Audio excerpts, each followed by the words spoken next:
హైదరాబాద్లో సంక్రాంతికి international kite festival జరుగుతుందని మనందరికీ తెలుసు కదా. సరే చూద్దామని వచ్చాను. ఇక్కడికి వచ్చాక చూస్తే నాలుగు గాలిపటాలు పైకి ఎగరేసి కట్టేస్తున్నారు కింద. గ్రౌండ్ చూస్తేనేమో ఫుల్గా ఎండిపోయారు.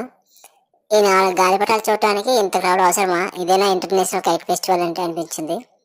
ఈ వీడియోలో కనిపిస్తున్నాయి కదా, ఆ 4 ఉన్నాయి. క్రౌడ్ అయితే మాత్రం చాలా ఫుల్ ఉంది. మరి ఎందుకు ఇంత హైప్ ఇచ్చారో నాకైతే అర్థం కావట్లేదు. కైట్ ఫెస్టివల్ అంటే నేను గ్రౌండ్ ఫుల్ ఉంటాయి అనుకున్నాను. ఇక్కడ చూస్తేనేమో అసలు 4 కనిపిస్తున్నాయి. అవి కైట్స్ కూడా కాదు, బొమ్మలు. అవి ఆ 4 పైకి ఎగరేస్తే కింద బస్తాలు కట్టేసి వదిలేశారు అంతే. అవి ఇంక పైకి వెళ్ళవు, కిందకి వెళ్ళవు, అక్కడ ఎగురుతూ ఉంటాయి.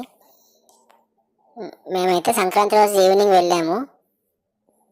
ఆ టైంకి ఆ 2 days ఏమైనా ఎక్కువ ఉన్నాయా ఏమో నాకైతే తెలియదు. బట్ ఈ రోజు మాత్రం అసలు ఏమీ కనిపించలేదు. ఆ కనిపించే 4 ఉన్నాయి. చాలా డిసప్పాయింట్మెంట్. చిన్నప్పటి నుండి కైట్ ఫెస్టివల్ అంటే గ్రౌండ్ ఫుల్గా కైట్స్ ఉంటాయేమో, ఎలా ఉంటుందో చూడాలనిపించింది. బట్ ఇక్కడికి వచ్చి చూస్తే మాత్రం ఇదేనా ఇంటర్నేషనల్ కైట్ ఫెస్టివల్ అంటే అనిపించింది.